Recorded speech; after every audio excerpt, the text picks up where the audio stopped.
చేసిన పనులన్నీ కూడాను ప్రజల చేతనే సోషల్ ఆడిటింగ్ చేయటం.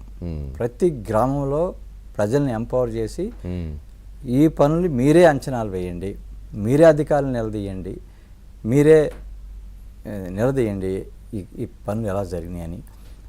సో ఇవన్నీ కూడాను ఒక వినూత్నంగా పేద ప్రజల ఎంపవర్మెంట్కి ఉపయోగపడే పద్ధతిలో చేస్తున్నప్పుడు రాహుల్ గాంధీ గారు ఇది తెలుసుకొని అప్పుడు స్వయంగా ఈ విషయాలు వారు ఇక్కడికి వచ్చి స్టడీ చేశారు.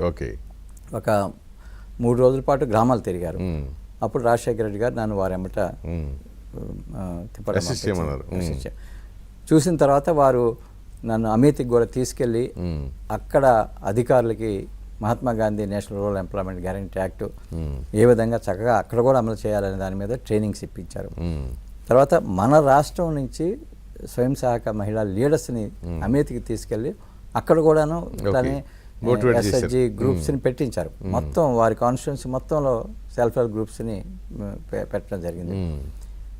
ఈ పరిచయంతో రాహుల్ గాంధీ గారు రాజశేఖర రెడ్డి గారు చనిపోయిన తర్వాత సోనియా గాంధీ గారి అధ్యక్షతన ఉన్నటువంటి జాతీయ సలహా మండలిలో నన్ను పనిచేయమని చెప్పడం జరిగింది. అక్కడ 3.5 సంవత్సరాలు సోనియా గాంధీ గారితో పనిచేశాను. ఆ జాతీయ సలహా మండలి అనేది ఒక అరుదైనటువంటి అవకాశం. పేద ప్రజలకు సంబంధించినటువంటి అనేక పాలసీసు, చట్టాలు, వాటన్నిటినీ రైట్స్ బేస్డ్ లెజిస్లేషన్స్ అంటారు, అవన్నీ రూపకల్పన చేసే అవకాశం నాకు కలిగింది. ముఖ్యంగా నేషనల్ ఫుడ్ సెక్యూరిటీ యాక్ట్. ఈ సమయంలో అనేక సందర్భాల్లో ఈ అంశాల మీద, పేద ప్రజలకు సంబంధించిన అంశాల మీద, తర్వాత schedule caste, schedule tribes issues మీద రాహుల్ గాంధీ గారితో చర్చించడం జరిగినప్పుడు ఒకరోజు ఆయన నన్ను సర్వీస్ వదిలేసి, ఐఏఎస్ వదిలేసి కాంగ్రెస్ పార్టీలోకి ఆహ్వానించారు.